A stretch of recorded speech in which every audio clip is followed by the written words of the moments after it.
ওকে, তো আমরা একটা এক্সাম্পল নিচ্ছি, সেই এক্সাম্পলটা হচ্ছে কুইকসর্টের একটা কোড।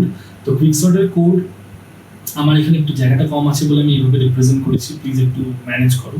তো এই অ্যারেটার মধ্যে দেখো আমরা একটা লোয়ার বাউন্ড রেখেছি m আর আপার বাউন্ড রেখেছি n, মানে কোডের রেসপেক্টে আমরা জাস্ট বোঝানোর চেষ্টা করছি। তো কোডের মধ্যে দেখো এই অ্যারেটা আছে which is this particular array ভাবতে পারো, and m is the lower bound of the array which is in this case is 0, and n is the total number of elements minus 1, that means the last index of the array। পরিষ্কার কথা, তো index of the last index কোনটা 7, তো n value 7, fine.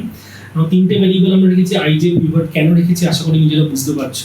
তো এই এক্সাম্পলটা আমরা পুরো সবকটা স্টেপস কি করে এসছে এই কোড দিয়ে দেখবো না, সেটা আমি তোমাদের জন্য রাখবো। বাট আমরা যেটা দেখছি সেটা দেখা হচ্ছে আমরা এই প্রথম লাইনটাকে চেঞ্জ করে দিয়েছি, রাইট। এই প্রথম লাইনটা হচ্ছে সেই লাইনটা যেটা আমার অ্যাকচুয়াল প্রথমে ইনপুটে অ্যারেটা যেরকম ছিল সেরকম। আমরা এই প্রথম সেটটা কি করে চেঞ্জ হলো to its corresponding first pass, মানে ফার্স্ট পাসের আউটকামটা কি হচ্ছে সেটা আমরা এই কোডের থ্রু দিয়ে দেখবো।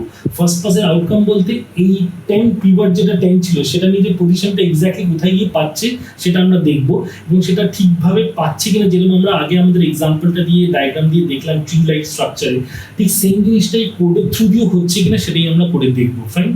তো যেটা করার অবভিয়াসলি বুঝতে পারছি if n is less than n, এই ব্যাপারটা কেন হচ্ছে নিজেরা বুঝতে পারছো যে যদি একটা অ্যারে থাকে, যে অ্যারেটার মধ্যে কোনো এলিমেন্ট না থাকে, তাহলে অবভিয়াসলি m এর ভ্যালুটা তো সবসময় 0ই হবে, but the total number of elements there is nothing, right? So there is no elements present in it.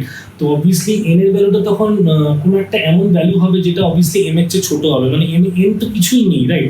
Last index R first index বলে কোনো ব্যাপারই নেই। তখনই তাকে বলা হচ্ছে যে n is less than n যদি হয় তাহলে তখনই যেটা হবে সেটা হচ্ছে বেরিয়ে আসবে, আর কোনো কাজ হবে না, রাইট।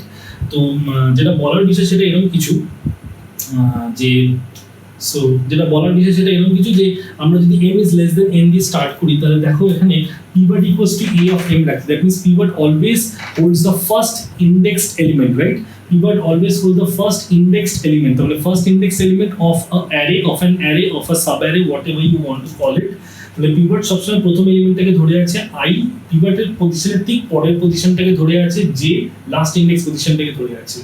এবার দেখো এখানে while i is less than equal to j হলে কি করছে, i পিভটের চেয়ে একটা বড় এলিমেন্ট খুঁজছে, j পিভটের চেয়ে একটা ছোট এলিমেন্ট খুঁজছে, এবং এই i আর j এই পজিশনগুলো যখন খুঁজে পেয়েছে, মানে i যখন একটা এলিমেন্ট বড় পেয়ে গেল, j যখন একটা এলিমেন্ট ছোট পেয়ে গেল উইথ রেসপেক্ট টু পিভট, তখন আমরা চেক করে দেখছিলাম whether i was less than j or not, and if it is then we were actually swapping the elements contained in the indices contained by the two variables, right?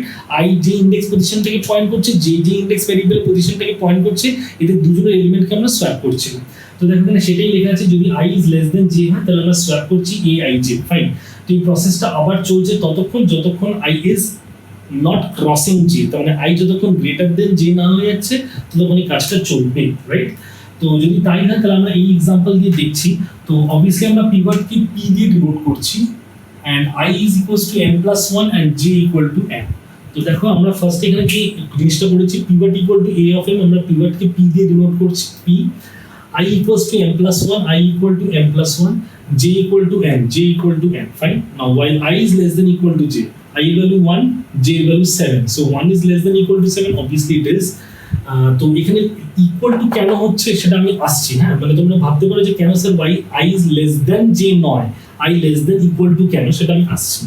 তো why i is less than equal to n and a of i is less than equal to pivot, এই জিনিসটাকে একটু বুঝে নিই। তো i এর কাজটা কি, পিভটের চেয়ে একটা বড় এলিমেন্ট খোঁজা, তো যতক্ষণ ছোট এবং তার সমান পাচ্ছে পিভটে যে ততক্ষণ বেসিক্যালি এগিয়ে যাবে, খুঁজতে থাকবে, এবং এই খোঁজাটা একটা সার্টেন টাইমের পরে তো বন্ধ হতে হবে, সেটা কি, the upper bound of the array which is n। তো তাই জন্য আমরা এখানে i less than equal to n দিয়েছি, and similarly j এর ক্ষেত্রে দেখো j is greater than m বলা আছে, greater than equal to m এই জন্য বলা নেই বিকজ mth ইন্ডেক্স পজিশনে কিন্তু নিজে পিভট বসে আছে। তো আমরা তো বলছি পিভটের চেয়ে ছোট এলিমেন্ট বার করতে হবে, ছোট নট সমান। তো ছোট যদি বলে তাহলে আমি যেটাকে নিশ্চয়ই এই অবধি যেতে দেবো না, বিকজ এই অবধি যাওয়া মানে তো বেসিক্যালি পিভটের কাছেই পৌঁছে যাওয়া, তাই নয় কি? তো দ্যাটস ওয়াই আমরা কি করছি, j যতক্ষণ গ্রেটার দেন ততক্ষণ তুমি এই কাজটা করবে, এন্ড a of j যতক্ষণ greater than equal to pivot পাচ্ছ ততক্ষণ তুমি এটাকে ডিক্রিমেন্ট করতে থাকবে, because j is responsible of finding an element which is less than that of pivot, right? তো যতক্ষণ বড় অথবা সমান পাচ্ছে ততক্ষণ j ডিক্রিমেন্ট করেই যাবে, ফাইন। তো এই ক্ষেত্রে দেখো, তো আমরা i টাকে আগে কমপ্লিট করি। তো দেখো i is less than equal to n, yes, and a of i less than equal to pivot, 3 কি less than equal to pivot, yes it is। তাহলে কি করবো, আইটা প্লাস প্লাস হচ্ছে। তাহলে দেখো i is less than equal to n, yes, a of i is less than equal to p, but 5 কি less than equal to 10, yes it is, so i টা plus plus হচ্ছে। এবার i is less than equal to n, yes it is, a of i কি less than equal to p, but 12 কি less than equal to 10, তা তো নয়, তাহলে বেরিয়ে আসলো। দ্যাট মিন্স i এখন যেখানে ইন্ডেক্স পয়েন্ট করে আছে তার এলিমেন্টটা দেখো it is greater than that of p word, তার মানে i ঠিক জায়গায় আছে। now we come to the part of j, তাহলে j is greater than n, 7 is greater than 0, obviously it is, and a of j কি greater than equal to p word, মানে 4 কি greater than equal to 10, তা তো নয়, তা যদি না হয় তাহলে j নিজের ঠিক জায়গায় বসে আছে। now what we have to check whether i is less than j or not, and if it is then we are going to swap। তো দেখো এখানে লেখা আছে if i is less than j swap, তো swap করা মানে বুঝতেই পারছো, তার মানে 12 টা এখানে আসবে and 4 টা আমার এখানে চলে যাবে। তো যদি তাই হয় তাহলে আবার উপরে যাব আমি, ये চেক করে দেখছি i কি less than equal to j, yes it is, তাহলে আমি ভেতরে ঢুকলাম, i less than equal to n, yes it is, a of i কি less than equal to p, but 4 কি less than equal to 10, yes it is, তাহলে কি হবে, i টা ইনক্রিমেন্টেড হবে।